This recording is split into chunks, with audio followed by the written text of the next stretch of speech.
MMC news میں خوش آمدید۔ آج کی نیوز ہیڈ لائنز۔ دہشت گردی کے خلاف مل کر کام کریں گے، پاک چین وزرائے اعظم کی ملاقات میں جوائنٹ ایکشن پلان پر اتفاق۔ بیجنگ میں وزیر اعظم شہباز شریف کی چینی ہم منصب سے ملاقات کا اعلامیہ جاری کر دیا گیا۔ ملاقات میں field marshal army chief Asif Munir بھی شریک تھے۔ پاک چین وزرائے اعظم کی ملاقات میں جوائنٹ ایکشن پلان پر اتفاق ہوا۔ اعلامیہ کے مطابق چین اور پاکستان دہشت گردی کے خاتمے کے لیے مل کر کام کریں گے۔ چین انسداد دہشت گردی کی صلاحیتوں کو بڑھانے کے لیے پاکستان کی مدد کرے گا۔ پاکستان اور چین مل کر پاکستان میں چینی اہلکاروں، منصوبوں اور اداروں کی حفاظت کو یقینی بنائیں گے۔ اعلامیہ کے مطابق 5 نئے کوریڈور سمیت سی پیک 2 تیز کرنے پر بھی اتفاق کیا گیا۔ گوادر پورٹ جلد آپریشنل کرنے پر بھی زور دیا گیا۔ قراقرم ہائی وے اور ریلوے پروجیکٹ مین لائن 1 کی ری الائنمنٹ پر بھی اتفاق ہوا۔ سیلاب سے 4000 دیہات متاثر، 13 لاکھ ایکڑ زرعی اراضی زیر آب ہے۔ DGPDA میں پنجاب۔ لاہور میں director general provincial disaster management authority Punjab Irfan Ali Kathia کا کہنا تھا، گجرات میں بارشوں کی وجہ سے ریسکیو میں مشکلات ہیں، تاہم گجرات میں غیر متوقع بارشیں پہلی بار نہیں ہوئیں کیونکہ یہ سلسلہ پچھلے کافی اسپیل سے چل رہا ہے جس میں 300 سے 400 ملی میٹر تک بارش ہوتی ہے۔ انہوں نے کہا کہ اگلے 24 گھنٹے ملتان کے لیے انتہائی اہم ہیں۔ تینوں دریاؤں میں سیلابی صورتحال کی وجہ سے 4000 دیہات متاثر ہو چکے، جبکہ 13 لاکھ ایکڑ زرعی اراضی زیر آب ہے۔ ماضی میں ایسی مثال نہیں ملتی۔ بھارت نے بگلہار اور سلال ڈیم کے سپل ویز کھول دیے، پاکستان کو ستلج میں سیلاب کی اطلاع دے دی۔ بھارتی میڈیا کے مطابق شدید بارش کے سبب دریائے چناب میں پانی کی سطح بلند ہونے پر بگلہار ڈیم کے سپل ویز کھول دیے گئے۔ دریائے چناب پر بنے سلال ڈیم کے دروازے بھی کھول دیے گئے۔ بھارتی میڈیا کا بتانا ہے کہ بالائی علاقوں میں شدید بارشوں کے سبب دریائے چناب میں طغیانی ہے۔ دوسری جانب بھارت نے ایک بار پھر ہائی کمیشن کے ذریعے پاکستان کو سیلاب کے حوالے سے آگاہ کر دیا۔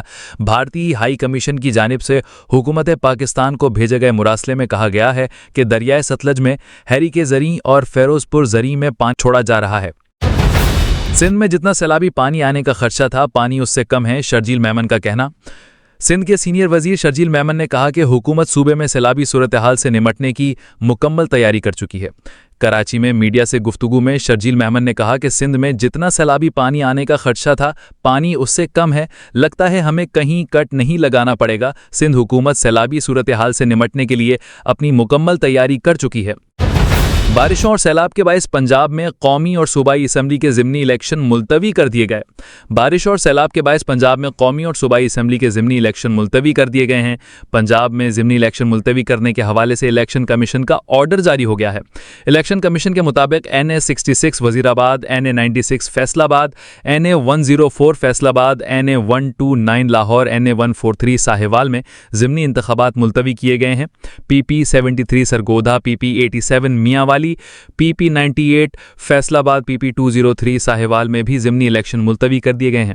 الیکشن کمیشن کے مطابق پنجاب میں سیلاب کے باعث مواصلات کا نظام درہم برہم ہے۔ سیلاب کے باعث پنجاب میں سرکاری اور نجی انفراسٹرکچر تباہ ہوا ہے۔ سیلاب سے سرکاری اسکولوں کی عمارتیں بھی تباہ ہوئی ہیں۔ یہ عمارتیں پولنگ اسٹیشن کے قیام اور الیکشن ریکارڈ اسٹور کے لیے استعمال ہوتی ہیں۔ 7 سے 10 ستمبر تک سندھ میں تیز بارش کی پیشگوئی، کراچی سمیت مختلف شہروں کے نچلی علاقے زیر آب آنے کا خدشہ۔ محکمہ موسمیات کے مطابق ہوا کا کم دباؤ اس وقت بھارتی ریاست مدھیہ پردیش میں ہے۔ ہوا کا کم دباؤ 6 ستمبر کو راجستھان سے ملحقہ سندھ کے علاقوں تک پہنچنے کا امکان ہے۔ اس نظام کے باعث سندھ اور پنجاب کے مشرقی علاقوں سے 6 ستمبر سے تیز مانسون ہوائیں داخل ہونے کا امکان ہے۔ محکمہ موسمیات کے مطابق 7 سے 10 ستمبر کے دوران تھرپارکر، مٹھی، اسلام کوٹ، نگر پار، چھانچرو، عمرکوٹ، میرپور خاص، سانگھڑ، خیرپور، شہید بینظیر آباد، مٹیاری، ٹنڈو والا یار، ٹنڈو محمد خان، حیدرآباد، ٹھٹا بدین، سجاول، جامشور و دادو کشمور، سکھر، لاڑکانہ، جیکب آباد، شکارپور، گھوٹکی اور کراچی میں بارش کا امکان ہے۔ مسلسل چوتھے دن بھی اسلام آباد اور پشاور سمیت ملک کے مختلف شہروں میں زلزلے کے جھٹکے۔ وفاقی دارالحکومت اسلام آباد اور راولپنڈی سمیت اطراف کے علاقوں میں زلزلے کے جھٹکے محسوس کیے گئے۔ پشاور سمیت خیبر پختونخوا کے مختلف علاقوں لوور دیر، مالاکنڈ، باجوڑ، نوشہرہ، ہنگو اور کوہاٹ میں زلزلے کے جھٹکے محسوس کیے گئے۔ مانسہرہ، ہنگو، ایبٹ آباد، سوات مہمن، شب قدر، چارسدہ اور پارا چنار میں بھی زلزلے کے جھٹکے محسوس کیے گئے۔ پنجاب میں ملتان، راولپنڈی، اٹک، میاں والی، چکوال، تلا گنگ اور